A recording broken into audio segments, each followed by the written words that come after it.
જીવની જે માન્યતા હોય તે માન્યતા પ્રમાણે જગતમાં બનતું ન હોય તો તે માનતા અજ્ઞાન છે.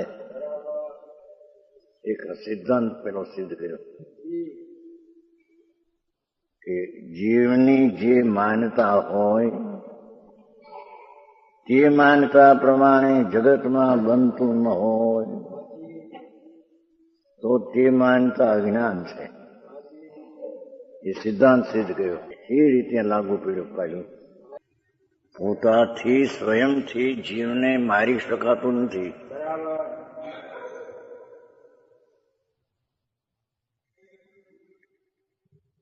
અને પરથી પોતાનું મરણ કરી શકાતું નથી.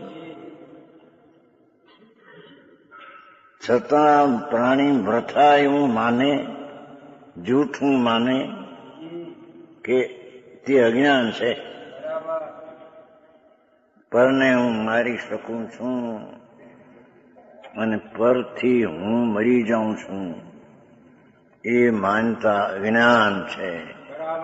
કેમ કે માન્યતા પ્રમાણે એ થઈ શકતું નથી.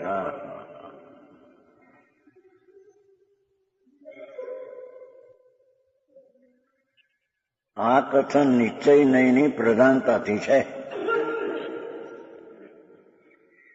વ્યવહાર આ પ્રમાણે છે.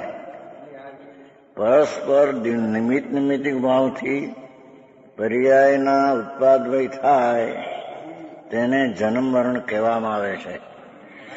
વ્યવહારથી તો એમ કહેવાય.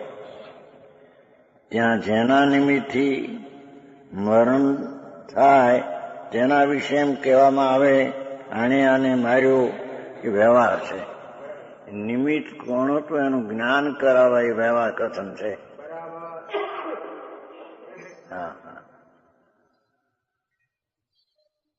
અહીં એમ ન સમજવું કે વ્યવહારનો સર્વથા નિષેધ છે. નિમિત્ત સંબંધે એમ કહેવાય કે આને માર્યું, આને જીવાડ્યું.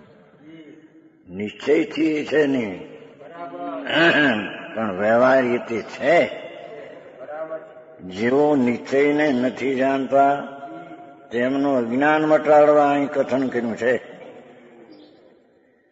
તે જાણ્યા પછી બંને નયોને અવિરોધપણે જાણી યથાયોગ નયો માનવા. ખરેખર તો પરને મારી શકું, પર દ્રવ્યની ક્રિયા મારી શકું એ આત્માના અધિકારની વાત નથી. એમ પર મને મારી શકે એવો અધિકાર નથી પરમાં. ત્યારે કે એને વ્યવહાર જયારે કેવો હોય કે આ નિમિત્ત હતું ના થયું તો વ્યવહાર છે એમ કહેવાય છે.